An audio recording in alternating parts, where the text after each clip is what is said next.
You will hear a number of different recordings, and you will have to answer questions on what you hear. There will be time for you to read the instructions and questions, and you will have a chance to check your work. All the recordings will be played once only. The test is in 4 sections. At the end of the test, you will be given 10 minutes to transfer your answers to an answer sheet. Now turn to Section 1. Section 1. You will hear a conversation between a clerk at the information desk of a transport agency and a man asking for travel information. First, you have some time to look at questions 1 to 5.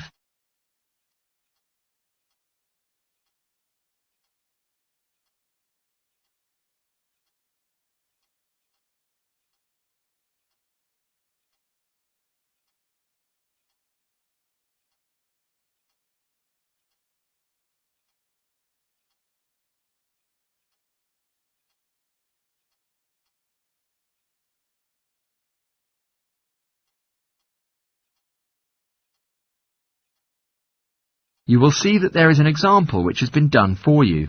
On this occasion only, the conversation relating to this will be played first. Morning. Thanks for calling Metro Link.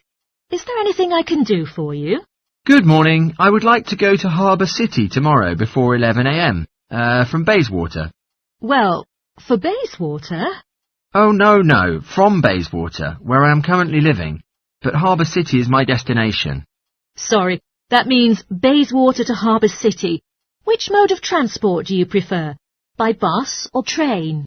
The destination is Harbour City, so Harbour City has been written in the space. Now we shall begin. You should answer the questions as you listen, because you will not hear the recording a second time.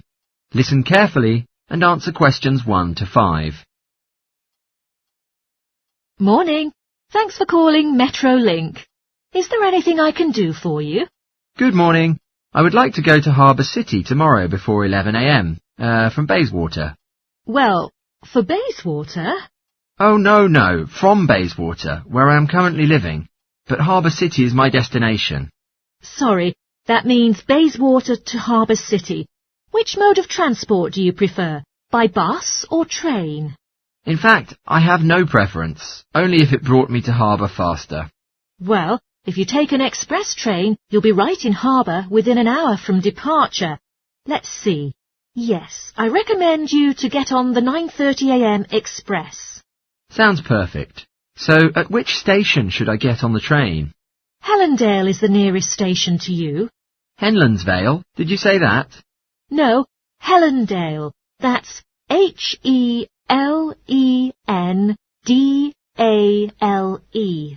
Then how can I get there fastest? Let me see. Please wait a minute. I need to have a look. It says you probably have 2 options for the routes. The first one is the 7:06 bus from Bayswater Shopping Centre to Central Street. There will be another bus that can take you to the train station. Or, if you don't mind walking directly to Central Street, like a couple of kilometres, then you can take the bus there, bringing you to the train station. Sure, but which bus is that, the one in Central Street? The 7:02 will take... Oh, sorry, it's the 7:82 that will take you to the station. I believe walking will be fine, so option 2 might seem better to me. When should I arrive at Central Street to catch the bus? There are 2 buses that you can catch and get to the station on time. One just before 9 o'clock, one right after. Yet in the morning it might be better to take the earlier one, just in case of a traffic jam or something like that. I'd like to say the 8:55 one is more reassuring than the 9:05 one. Sure, I don't want to miss the train, so the 5 to 9 one will be better.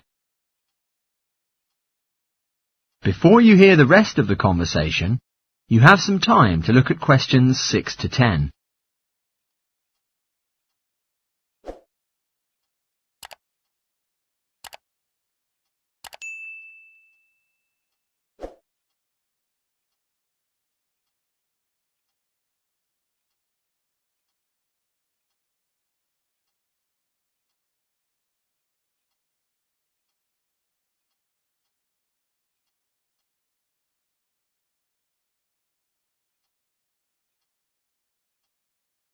Now listen and answer questions 6 to 10.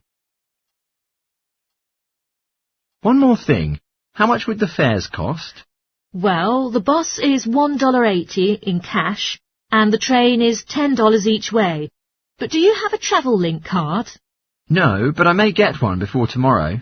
All right. If you have the card, you can pay considerably less. The bus will cost you $1.50, and the train to Harbour... Sorry, wait, it will still cost you $10 because it is during rush hour in the morning, I'm afraid. Yet, if you could return at an off-peak time... What do you mean by that? All right. If you could begin your returning journey before 5 in the afternoon, or later than 7:45, 7:45 in the evening. In fact, my plan is that I won't start to go back home until 8 o'clock anyway. Then you can save a lot of cash using your travel link card. You did mention that you were planning to buy one, didn't you? Yes, today. Maybe later. I'll pick one up. It means with cash, it would cost you $10, but if with your card, you will only pay $7.15 for returning. Thank you. Is there anything else I can help you with? Yes. In fact, I would like to know if the Travel Link card supports ferry services. If the ferry services is Harbour City ferries that connect the northern and southern banks, then yes. They are commuter ferries. A one-way trip costs $4.50, but with the Travel Link card you will enjoy a 20% discount, and the cost will be $3.55. So, $3.55 for it. What about the tour boats? You mean those ferries going upriver on sightseeing tours for tourists? No, they do not belong to the Travel Link company, and they only take cash and credit cards. Oh, I see. So, I may believe that you might not know how much they cost for one tour? Actually, I do know. I took a friend to the trip upriver just last week. We decided to go on an afternoon tour, and it cost us $35 each. There is also a whole day option, costing $65. Thank you. You really helped me a lot. With pleasure. Do enjoy your trip. That is the end of section 1. You now have half a minute to check your answers.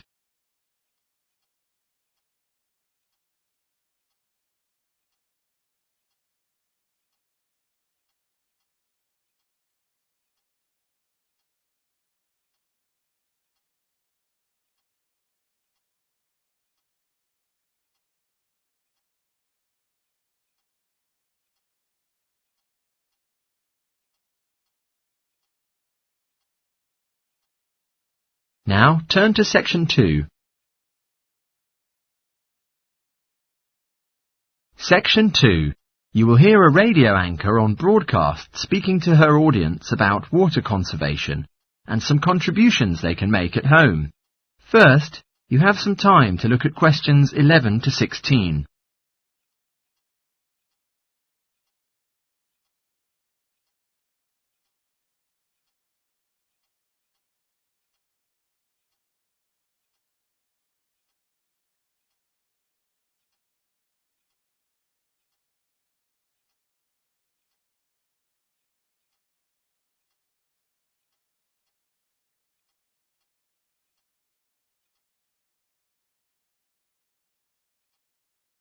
Now listen carefully and answer questions 11 to 16. Good morning, ladies and gentlemen. Thank you for returning to Action Radio. We are here talking about current affairs and global issues. I am Jill, and today our focus will be on discussing the very concerning issue of the significance of water conservation and how you can make your own contribution at home. The most universal wasted energy of all the domestic kinds is heat. Yet since my house has well-insulated walls, I'm lucky enough not to need to do anything about this problem. Yet, I still found out that a large amount of water was wasted owing to my way of life. I looked into a few approaches online, trying to reduce my water usage as much as possible, and have been pleasantly surprised to figure out that there are experts in that field who can make some instant changes to my home. But the only dark side is this work is so costly that there are no means for me to get financial help. Now, if any of you listeners are interested in reducing your energy usage, here are a couple of easy and positive changes you can make immediately. A lot of the magazines will recommend that you change your bulbs for those with energy-saving capabilities. However, I have found that these make little difference to your electricity bill, and they also severely reduce the light levels in your home. Instead, simply switch off all plug sockets and appliances to make an immediate saving on your electricity consumption. If this doesn't make enough of a saving for you, you could later turn down the thermostat as well. Even though my energy provider gave me a discount on my bills for prompt payment, this doesn't make enough of a saving for my monthly bill, considering the amount of energy that I was using. So, I felt like switching to another provider. Not only could I make a considerable monthly saving, but also get other perks from the new company. The bills can now be paid online, for instance, which was a thrill to me because it saves me from driving to the bank. If our contract endures more than 1 year, they will also provide me with a deduction for all the energy-saving appliances I am currently using. Now, many of you listeners will have an electricity meter at home, so I'm very sure that all of you will know the problems associated with them. These meters can occupy a lot of room in your home and can be very unsightly if you cannot tuck them away in a cupboard. Mine is very large and it measures both gas and electricity usage. But it is nicely hidden in the coat cupboard, and I'm lucky enough to escape from accessing it easily. But the cons about this is that whenever I need to take a meter reading, I'll have to use a torch because it is hidden in darkness, and without a flashlight, I can't read the numbers on the screen correctly. I recently extended my house with a new room that gives us a bathroom with a low-energy boiler, so I'm able to take long showers guilty-free. My walls are nice and thick and well insulated, but disappointingly, the window is a little drafty. Thus, I am about to make some investments by doing some upgrading.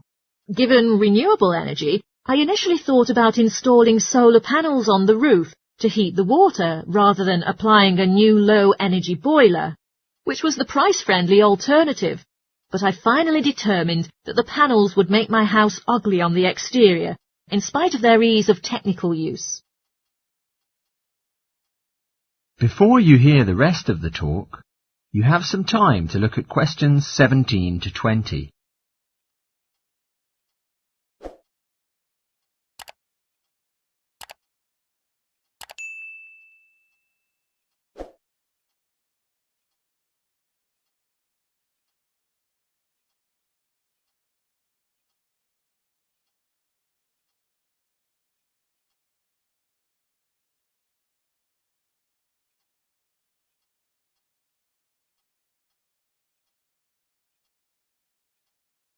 Now listen and answer questions 17 to 20.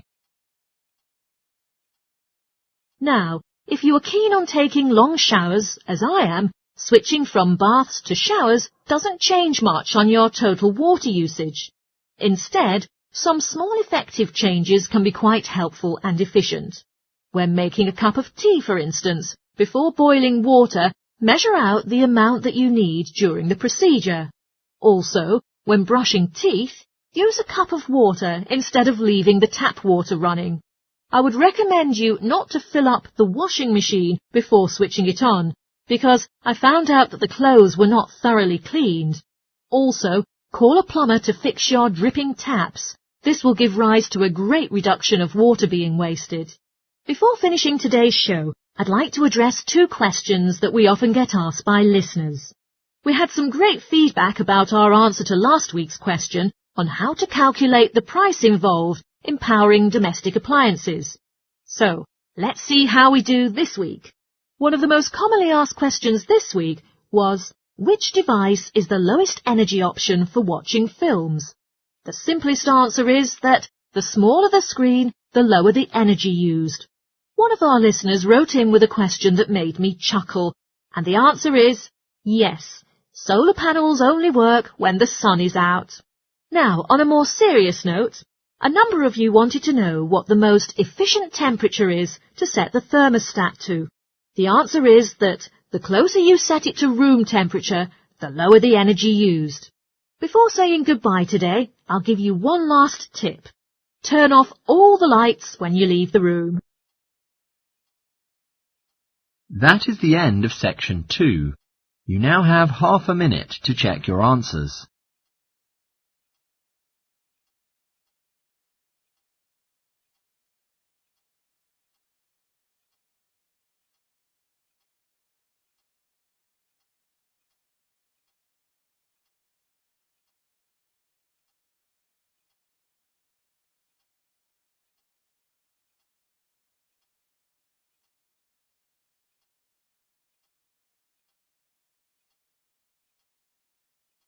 Now, turn to section 3.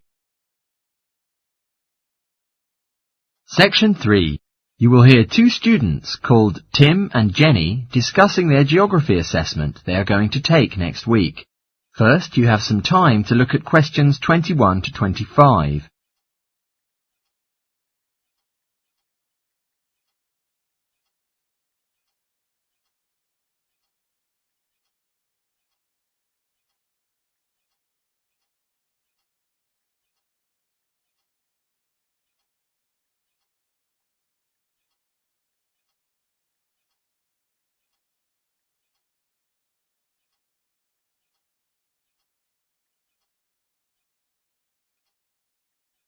Now listen carefully and answer questions 21 to 25. Morning, Jenny. Hi, Tim. How's everything going on? Not bad, but I'm really nervous about our geography assessment next week. Have you done any work on it yet? I've just gone over some of the slides where there are a few difficult terms, but I think it would be helpful if I could discuss it together with someone else. Would you like to talk about it with me? That sounds great. Have you got any information about the requirements for the assessment? For our test last semester, all of us tried our best to collect raw data to meet the requirements, so as to achieve a pass. But according to what the tutor has said, this term there won't be any need for us to do so. I read through the notes, and they said that we are all going to be given a set of instructions that we can choose to follow if we wish, but it's not mandatory, and we can complete the exam as we wish. I don't think that it will be hard for us to pass the assessment. As long as we don't copy the answers from anyone else's exam paper, I think we'll be sure to pass. Definitely, I agree. Shall we put on a slideshow presentation with the information on all kinds of volcanoes? I think it will really help us to revise the recognition. OK, great. First, let's look at Pompeii, which is regarded as the most famous one among all the volcanoes. Therefore, we might find it much easier to find a large amount of information about it on the net. I think we should exclude some of the pictures in the presentation, since many people were killed, and some of them can be quite disturbing. It is so lucky that there is going to be a double free break today, so we will have a bit of time to modify this together. Well, the next one to mention is Mount Fago. This is an ancient, mythical volcano, whose site is still ambiguous. In Mexico, as well as the USA, there are mountainous regions, both of which are rumoured to be the location of this volcano. It's not that reasonable to list two unrelated locations for one volcano, but since no one has been capable of figuring out which is the correct one, we have no choice. It's amazing that we cannot find any other example of a volcano in existence today that is haunted by so much mystery. Definitely yes. I suggest we better search online for some information about Mount Etna in Sicily, which is well known for the stunning panoramas that one can appreciate from its peak. According to Google, it's a relatively new volcano compared to the others in the nearby region. That's the reason why it has very few of the features found in older volcanoes. Oh, interesting. Might we present any information on Mount Hurton? Because I don't think that any of the other students have carried out much of a survey into it, even though it has several unique traits. Well, then I think we can just ignore it, since it's a man-made volcano and not that closely linked to our syllabus, and probably won't be tested in the exam questions. Before you hear the rest of the talk, you have some time to look at questions 26 to 30.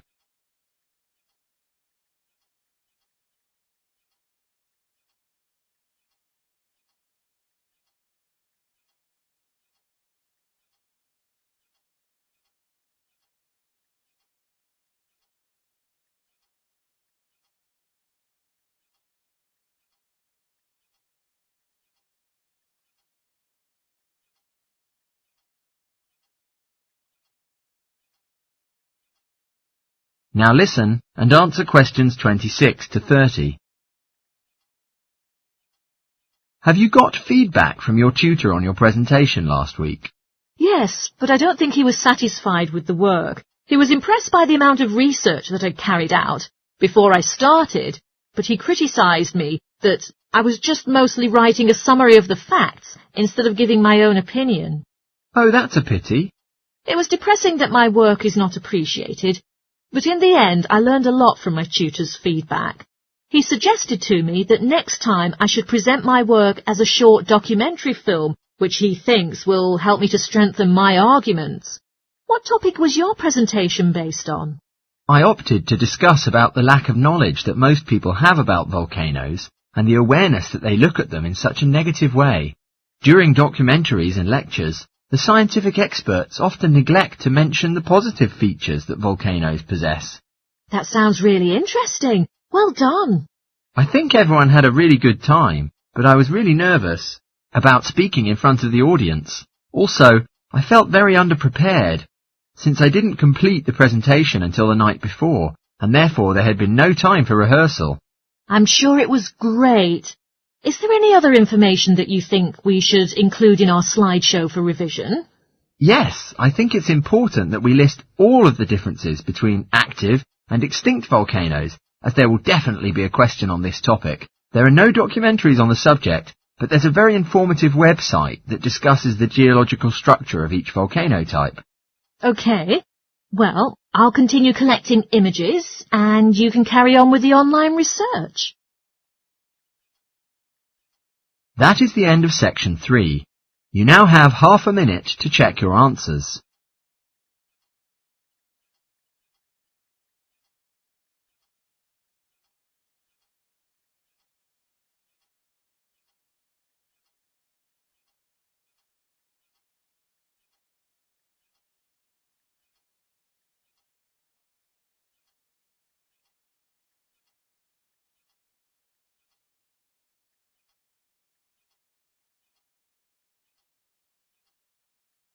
Now, turn to section 4. Section 4. You will hear part of a lecture in a zoology course talking about New Zealand birds and their protection. First, you have some time to look at questions 31 to 40.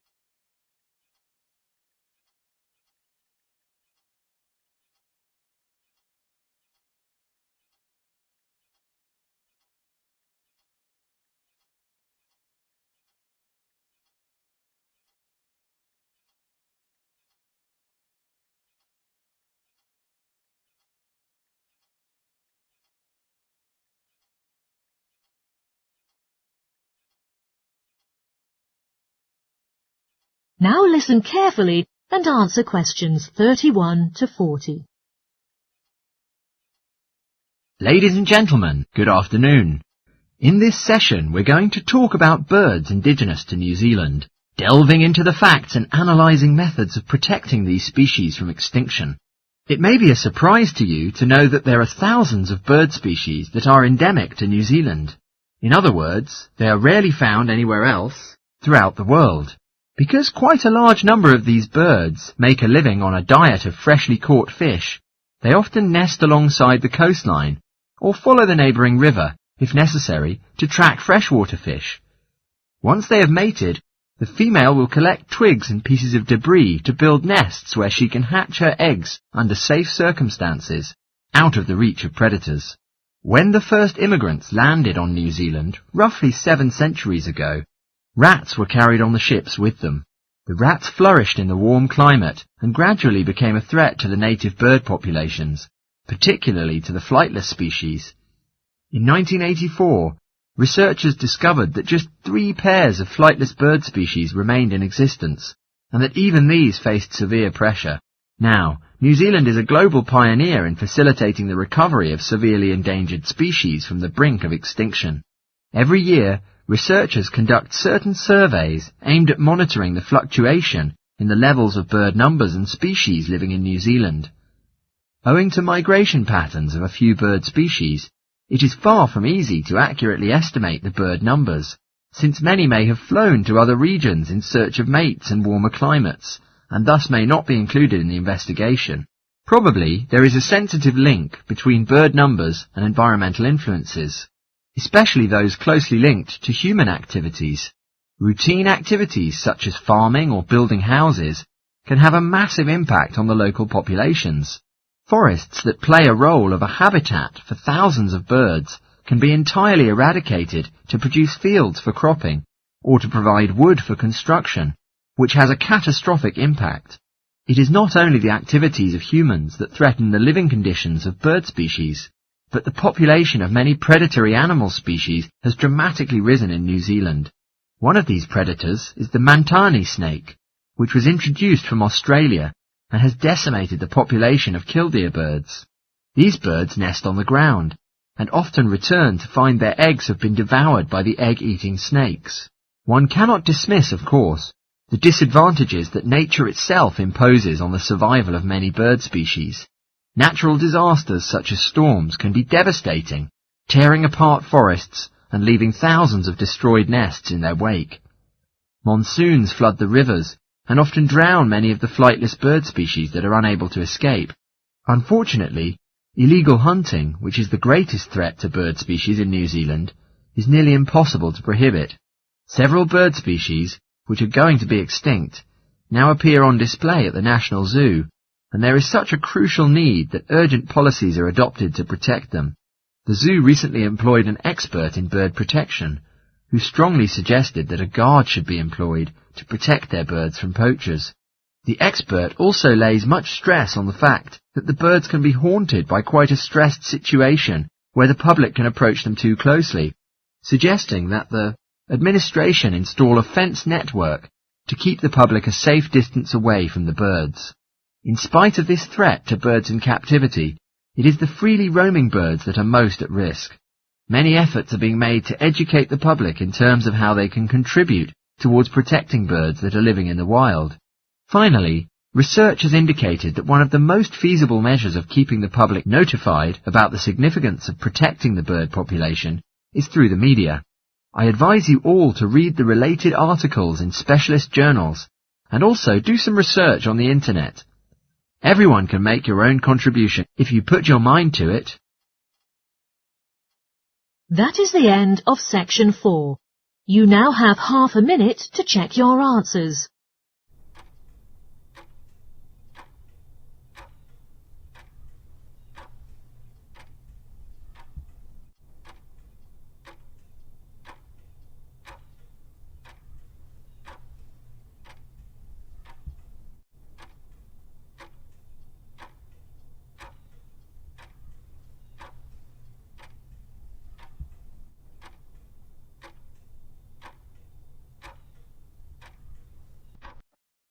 That is the end of the listening test. In the IELTS test, you would now have 10 minutes to transfer your answers to the answer sheet.